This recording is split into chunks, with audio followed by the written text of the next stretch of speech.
നമസ്കാരം. Raf talk ഫുട്ബോളിലേക്ക് അവർക്കും സ്വാഗതം. കളി കഴിഞ്ഞിട്ട് ചെൽസി താരങ്ങൾ തിയാഗോ സിൽവയെ പോയി ആലിംഗനം ചെയ്യുന്ന മനോഹരമായ കാഴ്ച നമ്മൾ ഇന്നലെ കണ്ടു. ഏകപക്ഷീയമായ 2 ഗോളുകൾക്കാണ് ചെൽസി ഫ്ലുമിനൻസിനെ പരാജയപ്പെടുത്തിയത്. ഫ്ലുമിനൻസിന്റെ ഡിഫൻസിൽ തിയാഗോ സിൽവ ഉണ്ടായിരുന്നു.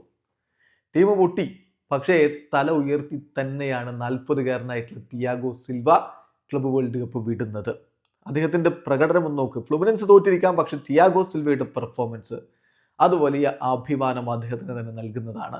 64 ടച്ചുകൾ, 5 ലോങ് ബോളുകൾ കൊടുത്തു, 5 ആക്യുറേറ്റ്, 52 പാസുകൾ കൊടുത്തു, 51 ആക്യുറേറ്റ്, 3 ഡ്യുവൽസ് നടത്തി 3 വിൻ ചെയ്തു, 6 ക്ലിയറൻസുകൾ, 2 ഷോട്ടുകൾ ബ്ലോക്ക് ചെയ്തു, ഒരു ഓഫ് ദി ലൈൻ ക്ലിയറൻസ് അദ്ദേഹം നടത്തി. ഒരു തവണ പോലും അദ്ദേഹത്തെ ഡ്രിബിൾ പാസ് ചെയ്യാൻ ഒരു ചെൽസി താരത്തിനും കഴിഞ്ഞിട്ടില്ല. സോ ഈ 40-ാമത്തെ വയസ്സിലും എല്ലാം സമർപ്പിച്ചാണ് തിയാഗോ സിൽവ കളിക്കളത്തിൽ നിന്നിട്ടുള്ളത്.